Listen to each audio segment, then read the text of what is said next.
Catholic Family Podcast presents Lent Around the World, daily traditional Catholic meditations read by our friends from across the globe. The Passion and Death of our Lord Jesus Christ by the Most Reverend Alban Goodier. Chapter 8, Part 21, The Morning Trial. It was well after midnight before the assembly in the court of Caiaphas broke up. Of this we have abundant evidence. When Judas left the supper room it was already quite dark. Therefore, it must have been not earlier than 8 o'clock according to our reckoning. The supper had continued perhaps for an hour. There had been the walk to the Garden of Gethsemane, a short half-hour. The agony is spoken of as lasting at least an hour, probably longer. The betrayal, the capture, the journey back to the courts, first of Annas, then of Caiaphas, could scarcely have taken less than an hour more. Hence, even if we shorten these estimates, the trial before Caiaphas would have begun not earlier than an hour before midnight. The trial itself seems to have lasted some 2 hours. Between the second and third denials of Peter, we are expressly told that there was an interval of about an hour. Jesus, then, would have gone to his prison and the judges to their beds between 1 and 2 o'clock in the morning. What happened during the remainder of that night, we are not expressly told. Many commentators take the insults offered in the court of Caiaphas as an account of the treatment meted out to Jesus during all the early morning hours. It may well have been so, but it would rather seem from the gospel story that what was done by the soldiers and the rabble was done in the sight of the priests and elders, following the example which these leaders set, and with their full approval. Once the sentence had been passed, once the passions of the judges had been let loose, the mob had crowded into the open room from the yard below and had joined in the abuse and confusion. It was only when they had wearied of their sport that the guard at length had led their victim out and consigned him to the narrow cell where he was to await the more formal and final sentence of the court next day. In any case, there could have been but little sleep that night, either for Jesus or for his jailers, or for those most concerned in the tragedy. These last were up betimes. The meetings overnight, with whatever pomp and circumstances Annas and Caiaphas had carried them through, could not, by any reading of the law, be accounted official trials. The law forbade that trials should be held during the night. Therefore, for even a show of legal justice, it was essential that a council should be held in the morning. But, moreover, if they would have their work completed that day, they must set about it early. For the next day was the Pasch, a great Sabbath day, and before it began, that is, before sunset that evening, Jesus of Nazareth must be condemned, not only by themselves but by the Roman court, and put to death, and buried out of sight, then and forever. They came together in the court of Caiaphas as soon as it was day. So well had their plan succeeded in that meeting place, they could well take up the threads where they had laid them down. They gathered in their numbers, that the full weight of their authority might be brought to bear later upon the Roman judge. Since Jesus had been tried and condemned the night before, since the witnesses had been heard and the sentence had been pronounced, there was no need to go back upon the trial. All that was required was a formal sanction of the informal proceedings they had gone through. And straightway in the morning, as soon as it was day, the chief priests and ancients of the people and scribes came together and held a council against Jesus to put him to death. And they brought him into their council, saying, "If thou be the Christ, tell us." It was indeed to them only a formality, but it was necessary, even now, that no mistake should be made. They must act together, they must agree beforehand what should be done. Caiaphas had long since proved to them the end they were to achieve. Last night he had shown them how they might most speedily achieve it. There was no further need of witnesses. Jesus, if he were asked, would condemn himself out of his own mouth. Then they might take him forthwith to the governor, Pontius Pilate. He was one who, with his contempt of the Jews and with the evidence of this court before him, would without doubt grant them their request. Then Jesus could be put away at once, and they could return to their preparations for the Pasch, and could receive the homage due to their rank in the temple, without any further trouble of mind. Indeed, this would be for them a great Sabbath day, with their enemy dead in his tomb. But for Jesus, this morning trial was much more than a formality.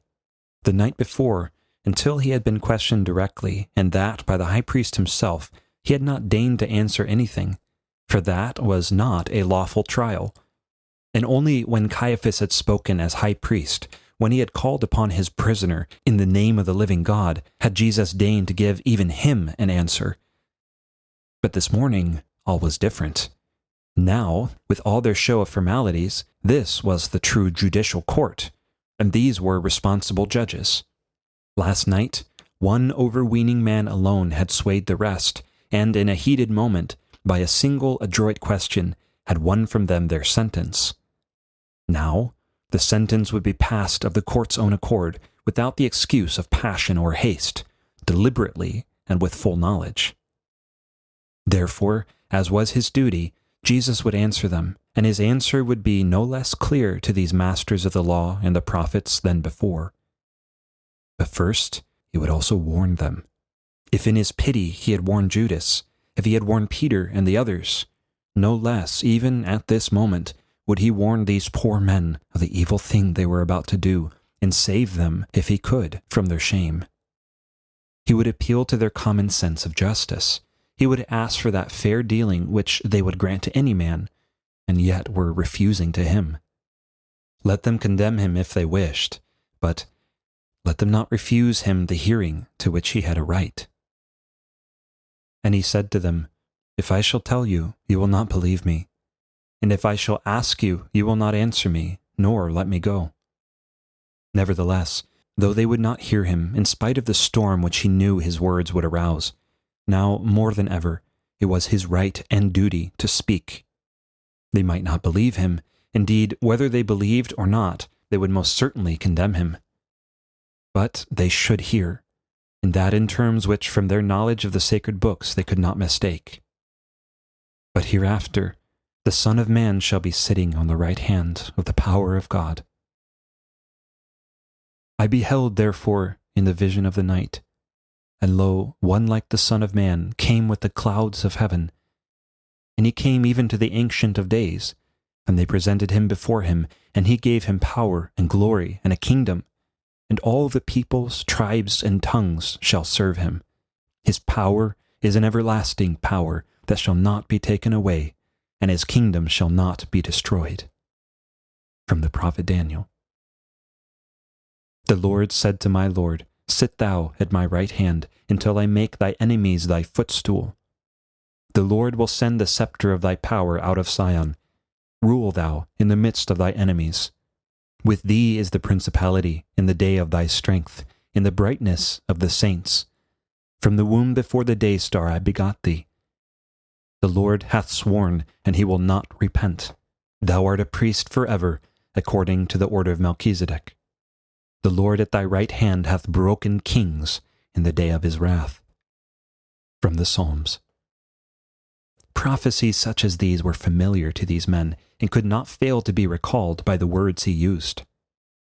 They were words of majesty, spoken now before the lawful court, as they had been spoken before the unlawful court of Caiaphas the night before. The cruelties and hardships of the night had in no way bent him. The long fast and the sleeplessness had not weakened his spirit. In spite of all they did to the body of this man, there was that within which they could not break. From beginning to end, he kept before them all the iniquity of their deed. He kept it unflinchingly before them. He appealed to evidence with which they were familiar. While they brought against him either deliberately false witness or none at all, he brought against them the witness of the prophets, in whom they had always believed. While they affected to judge him, he let them clearly see at every step that in reality he was their judge. In the end, he would have the last word when he was seated on the right hand of the power of God. Now it was their hour in the power of darkness, and in the blind passion of that hour they might refuse to look beyond. But the time would come when he would be in his rightful place, and with the power of God would pass sentence upon them. And yet he would not say, he would not even hint what that sentence would be. The Son of Man had come to save the world, not to destroy it, not to condemn, but to win sinners to repentance. And so long as there was hope for even one in that crowd of evil men, he would not even threaten a word of condemnation. He had spared them so often in the past, he would spare them even then. Nay, more, in the past he had upbraided them. They should hear no word of accusation now.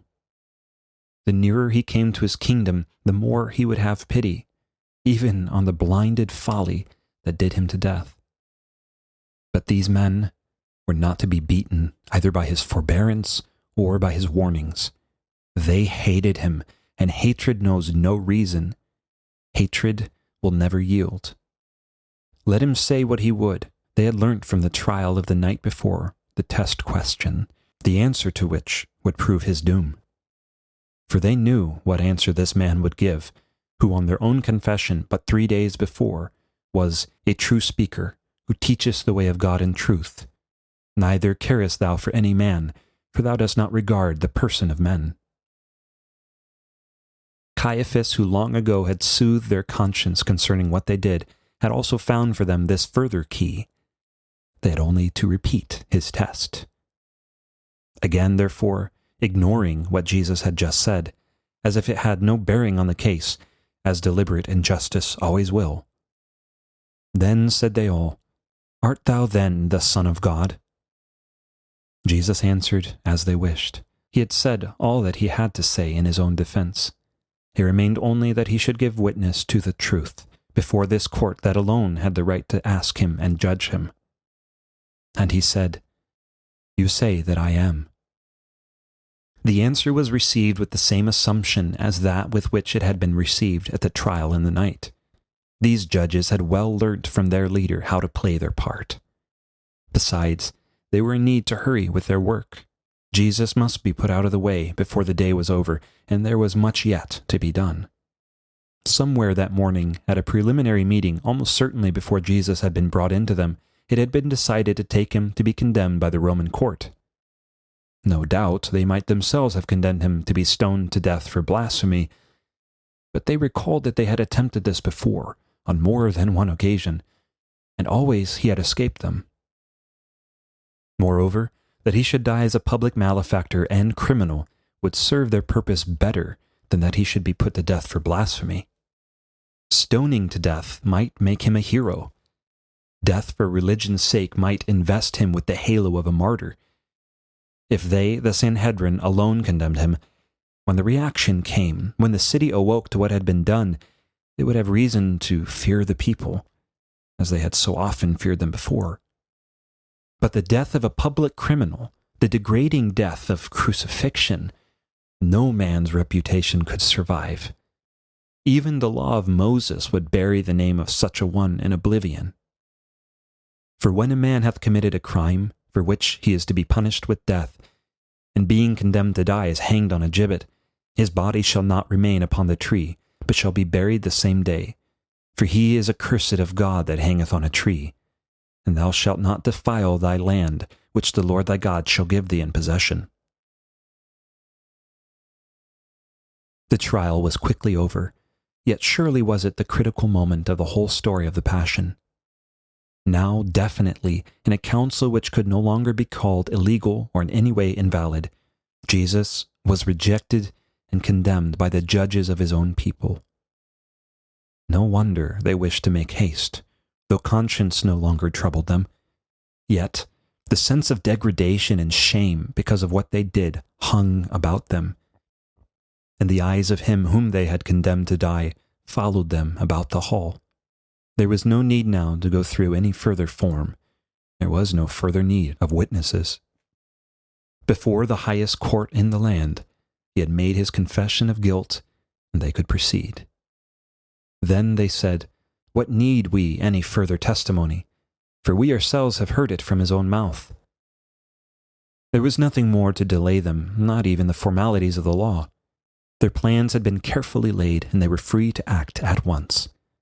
The house and council chambers of Caiaphas, where these things had been done, were in the lower part of the city. Fort Antonia, where Pilate kept his court, was at the upper end beyond the temple. All that remained was to take him there and have their sentence formally confirmed and carried out by the Roman governor. If all went as they wished and expected, the sentence would be carried out long before midday. Pilate was a man of moods, and they knew him well, arbitrary in his manifestations of power, with no understanding of Jewish prejudice, contemning and flouting religious form of any kind, a man of the world who had no use for religion, especially for that antiquated ceremonial in which the Jews were steeped. Moreover, he was careless of Jewish life, as became a dominant Roman.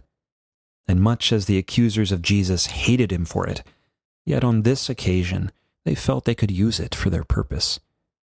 They had but to show Pilate that they were in earnest, and he would yield. They had but to prove to him that unless he yielded, there would be trouble in the city, and he would condemn. Pilate was in Jerusalem at that time precisely to keep order in a troubled season, and he would not care for the sake of a single Jew's life to add to his worries. There were others to be put to death that day, for executions usually took place before the great festivals, and to add one more to the number would be of little moment to Pilate. Nevertheless, all must be properly staged. The priests and elders were cooler now than they had been the night before, and they knew the importance of first impressions on the judge whom they were now to face. Jesus must be bound again. Everything that could mark their decision as to his guilt must be laid upon him. He must be brought before the Roman judge as an undoubted criminal. Moreover, they must themselves be unanimous in decision and action. A dissentient voice must not be heard. It was still very early in the morning, scarcely 6 o'clock, as we would say. There would be few about at that early hour to protest, even if they wished it. If they hurried with their work, all might be completed before the city awoke to what was being done. For even yet, it must not be forgotten that more than Pilate or his soldiers, those priests and elders feared the people. And the whole multitude of them rose up, and binding Jesus, led him from Caiaphas to the governor's hall, and brought him bound, and delivered him to Pilate the governor. The streets from the house of Caiaphas to the court of Herod led up through the deep valley which cut the city of Jerusalem in two. On their right, as the accusers with their victim went, towered up the wall of the temple. On their left, also high up above them, was the thronged part of the town, a confusion of palaces and hovels, with the bazaars towards the north. Over their heads, at intervals, stone arches carrying streets joined the city to the temple courts. The road up the valley was a thoroughfare joining north and south, little more. Today, it is buried many feet beneath the surface, filled with the debris of ancient Jerusalem when it was beaten flat to the ground, and there was left of the city not a stone upon a stone. It would seem that Pontius Pilate, the Roman governor, had been forewarned of what was in store for him that day, and of what would be expected of him. Moreover, the Romans were glad to have the business of litigation done with as soon as possible. Accordingly, even at this early hour, he was awaiting the crowd that gathered round his door. At the northwest corner of the temple wall, the road turned sharply to the right, running along the northern boundary. On the other side, to the north, soon appeared the barracks and courts of the Roman soldiery, with the threatening tower of Antonia raised above them, overlooking, commanding, and threatening, in case of trouble, the court of the temple below. This street was far more narrow than that along which the crowd had come up through the city. It led past the Praetorium out to the northeastern gate. In front of the governor's hall, an archway spanned it, connecting the Roman quarters on either side. The stones of that archway are still preserved, spanning the altar of Our Lady of Sion built upon the spot. On ordinary occasions, the accusers with their victim would have gone up the steps leading to the governor's hall and would have pleaded their cause before the Roman judge in the place of justice, where the judge would sit upon his marble throne. But on this occasion, they would not go in. Instead, they handed Jesus over to the Roman guard and demanded that Pilate should come out to them. For the morrow was the Pasch. Even Pilate knew that, or he would not have been at that moment in the city. And the good Jew must be careful that he prepared for the great day with due solemnity. He must not contaminate himself beforehand. He must do nothing that would make him unclean or guilty in the eyes of the law. But to enter the house of an unbeliever would at any time contaminate him for that day. Much more then must he be careful on a day when ceremonies were to be performed. Therefore, on no account, not even to ensure that in this case of all cases his end was gained, would he cross the threshold of the unbeliever Pilate on this day. He might hate, but outside his own court, he must have due regard to ceremony. He might advocate injustice, but it must be covered by the letter of the law. He might do an innocent man to death. He might commit the most terrible crime that ever man had committed on this earth. Still, if he did what was done, if he conformed the convention, if he claimed on his side the maintenance of law and order and righteousness, whatever crime he did, he might satisfy himself that all was well, and the world that thought with him would applaud. And they went not into the hall, that they might not be defiled, but that they might eat the Pasch.